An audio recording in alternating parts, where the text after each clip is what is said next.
Yan. So, kamusta? Please prepare a brown paper or cardboard, kahit mga anong brown paper ha. Also, please prepare a white oil pastel. Today, we'll learn about emphasis and contrast. Okay, alam niyo ba kung ano ibig sabihin ng emphasis ay ng contrast? Okay, sige, dito muna tayo sa contrast. When you say contrast, ano yun? Pag, halimbawa, magkaiba yung kulay, magkaiba yung texture, magkaiba yung color, magkaiba yung form, yung shadow, yung values, di ba? Yun yung tinatawag na contrast. Basta, the keyword when you say contrast is different or opposite. Okay? The higher the contrast, the more different the elements are. Pag mas mataas ang contrast, pag mas magkaiba sila. Okay, halimbawa, sa colors. Okay, yung complementary colors, yun yung mataas ang contrast. Kasi magkaiba talaga. So, example here. Kita nyo. Ay, halimbawa muna ito. Diba yung picture dito, diba? Black and white. Diba? High contrast yan. Magkaiba ng kulay. Example, dito lang sa ating example dito. What element contrasts with the other elements? Dito sa chair, sa set ng upuan, ano yung contrasting dito? Anong element ang contrasting? Diba? Yung contrasting ang kanilang colors. They're contrast colors. They have the same shape, same texture, same form. Okay, maybe same form, but the difference in color. That's why yung the red chair stands out. Diba, napansin nyo? May contrast. Kasi black and white yung iba eh. But the chair, except for the chair, it's really different. Opposite, maybe opposite effect. That's why it has contrast. Contrast can be different, the difference or opposite color, shape, texture, yan. So, kunwari, meron tayo ditong lines. Lahat ganyan. Pero, merong isang point. Anong napansin nyo? Diba? Yan. So, naiba siya. Siya lang yung naiiba. Diba? Yan is a way, one way to change, to give contrast is to change the texture. Halimbawa, meron akong, ito lines lang ha. So, yung kanina black and white. Line natin. So, yung isa dito, dots. Yan yung element natin. Pero yung isa, sa halip na dots, may line. Diba? Just by creating line, you can create contrast or difference in difference. Basta different. Magkaiba sila. Okay? So, pag sinabi namang emphasis, ano ibig sabihin ng emphasis? When you say emphasis, okay, you want something to, wherein the viewer will focus their attention. Okay? Gusto nyong bigyan ng pansin yung isang bagay. Okay, so when you say emphasis, yung nagsa-stand out, yung focus, you can use lines, color, texture, and shape. Okay, sige. Okay, sige, let's start. So, for this one, we need a brown paper, any brown paper. Okay, pwede rin naman yellow. Basta yung malapit sana sa brown because the deers are usually beige or brown. Okay, if not, you can use any dark paper. Newspaper na lang. Okay. Ayan, okay. So, and then we'll also use some paint and oil pastel. First, we'll try to draw the deer. Okay, drawing na tayo ha. Look at your space ha. So first, use your finger, make invisible lines to check how big the deer should be. Kung yung body niya ganito, ito yung head, then dito yung legs. Diba? Because sometimes if you don't plan properly, your drawing might end up too big or too small. So draw tayo ng parang ganito muna. Light lang. Okay, next, let's try to draw the head. Okay, the head naman. So yung head niya, banda rito, Maybe let's try to create this shape. Yung sa Visayan deer, hindi masyado mahaba yung kanilang neck.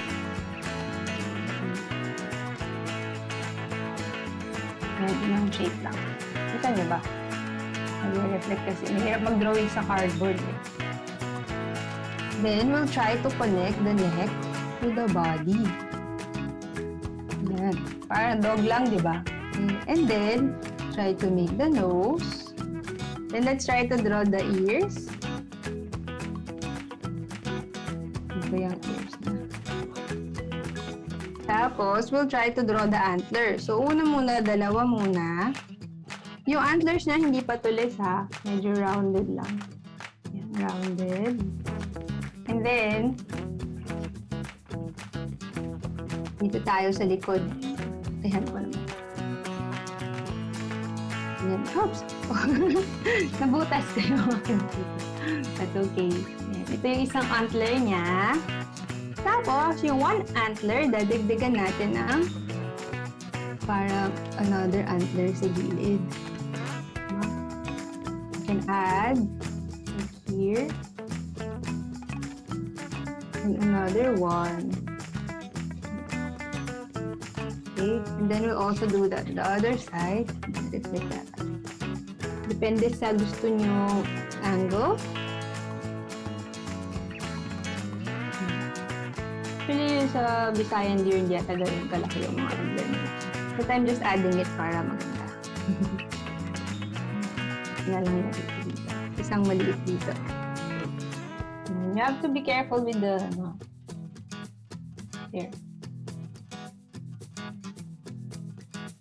Okay, and then we'll try to draw the eyes.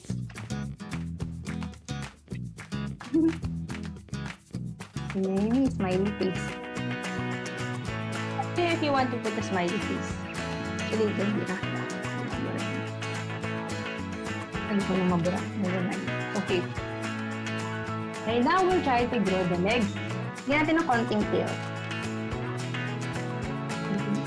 Try to draw the legs. So, yung front legs niya, okay, like this lang. One, two, yung joints ha. Tapos, meron siyang hooves or ito yung kanyang feet. Dito rin sa kabila. 1, 2, 3, 4. And tapos, meron din siyang hooves. Yan. You have questions? Let me know. How's your drawing? Sige, I'll wait for you first. Tingnan nga natin. How's your drawing? And now, yung back part, yung hind legs niya is a bit bigger. Medyo mas may muscle yung likod. So, we'll try to look up like that. Pag ganun siya, ha? Look. From here, extend. You see it? And then look. And then siya.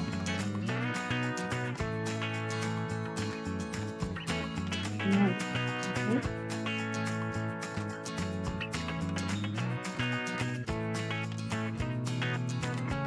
Tapos, okay, we'll try to draw line like that.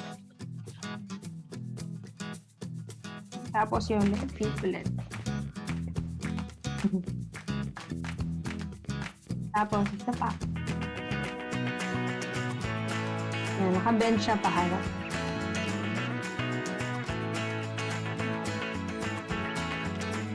Nasa pantay ang aking legs. Dapat nasa likod.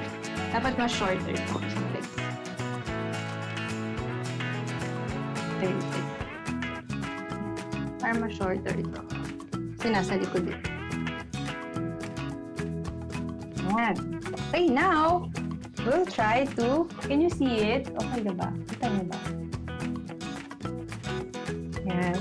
Now, we'll try to paint the background to create emphasis. But to show emphasis, there should be difference in texture, difference in shape, difference in color. Now, we'll change the color of the background so that the deer will be emphasized. Gagawin nating mas iba yung kulay ng background para mas makita yung ating deer. Ganito. So, contrast, di ba? Okay, so I have here some paint. Okay. If you don't have paint, maybe you can use oil pastel or markers or dark crayons. I'll just use one color. Okay. Before that, if you want, kasi medyo it might be difficult to paint some parts, you can use a crayon just to protect, to draw around the deer para hindi lagpas yung yung paint. So I'm just coating the outer part with brown oil pastel or brown crayon. This will help me keep the paint inside keep the paint outside.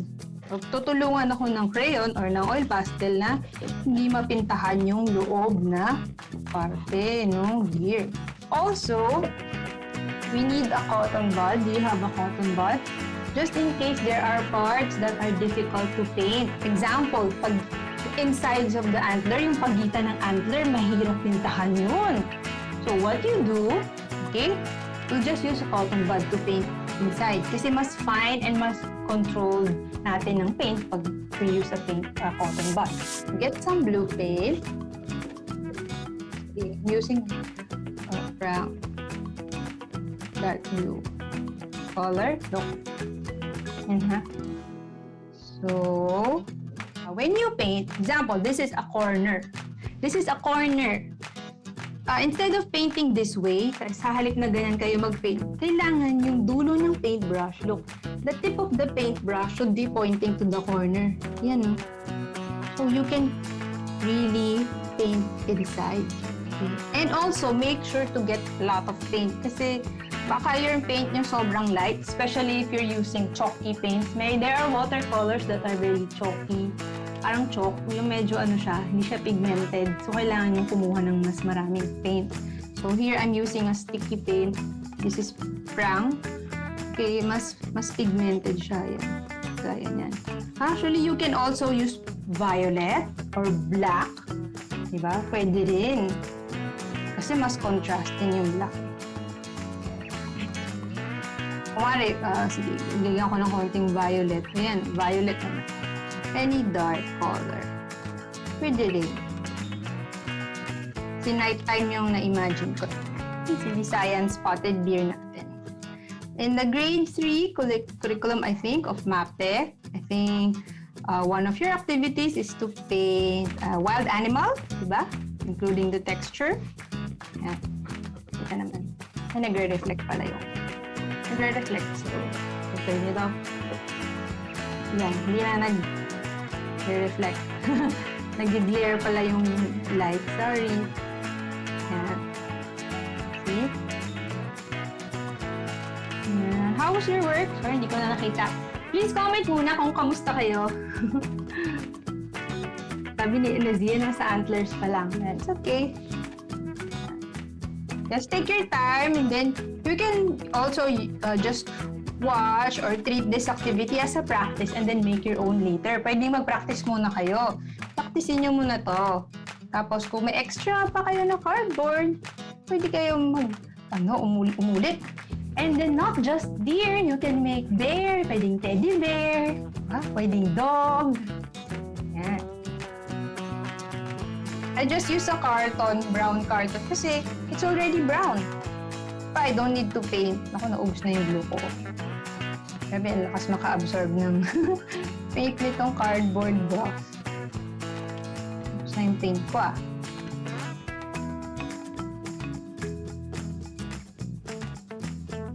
Yan. There, diba? And then we just let it dry. You can create more contrast and shadow by adding konting black pa dito sa baba. Pwede din green. Okay, yan. See. Now, because the background and our figure has different colors, we created contrast. Ngayon, na-emphasize na yung silhouette ng deer, di ba? We're able to emphasize the silhouette of the deer. Then we let it dry, patuyuin muna natin, ha? Pag tuyo na yung ito, okay, we can add some of the details. So, paano? You can use a white oil pastel like this or a white opaque paint. Yung liquid eraser, pambura ng ballpen, or white poster paint. So, when you use oil pastel, you have to do this movement or crayon. So, rotate nyo. Ganyan. Tapos, ikot. Yan. Gaya niyan. Wait lang, ha? Yan. Dot. Tapos, rotate. Dot. Rotate. Para makabuo kayo ng solid na dark colors. Or, if you have white paint, gaya nito, okay, pwede ring white paint, gaya nito. Ito, cotton bud, the white paint. Meron akong white paint dito. Ito, white paint. Tingnan nyo, diba? You can make the spots. Or, if not, another way is to use white paper. Okay? You can cut out the paper or use a stamp like this one. Tingnan nyo, Look, puncher. Yan. So, diba? Look. Pwede rin, see? Okay. And then you can also, again, use yung white paint nyo to add more contrast. I'll use markers for the nose. Okay. Then the eyes. Yan. And then, actually, look. Diba? Yan. Yan yung contrast natin. If you want, you can actually add some stars din. Pero, syempre, medyo, dapat mas maliit yung tuldok ng stars nyo kaysa sa dun sa sun. Tingnan nyo, I'll try to add. I'm using paint, but I'm using the back of my paintbrush. Kasi if you use a paintbrush side, makapal yun. It's too thick. So, you need a very, very thin tip. Maybe tip of a pencil. In this case, I'm using the back part of my brush because the cotton bud is still thick. Makapal pa rin yung cotton buds para sa stars, So, itong likod ng create tiny dots. So, super tiny lang ito. Tingnan nyo. Yan. Okay? So, how's your work? Pwede na lagyan natin ng moon. Okay. Naiipit yung pen niya. So, I can make a moon here. Para siyang ball pen. Kuha ko ng moon. Pang lines to pang lines. So, kung nga gusto ko lagyan ng texture siya. Here. Yan. We're done. Ay, lagyan ko lang ng dot pencil na lang gamitin ko para pwede niyong gayahin. Yan. How cute. Here. Okay? So, how's your work? Kamusta naman po yung work niyo? Okay. So, thank you so much for joining us today. Bye! Know your art, be art smart.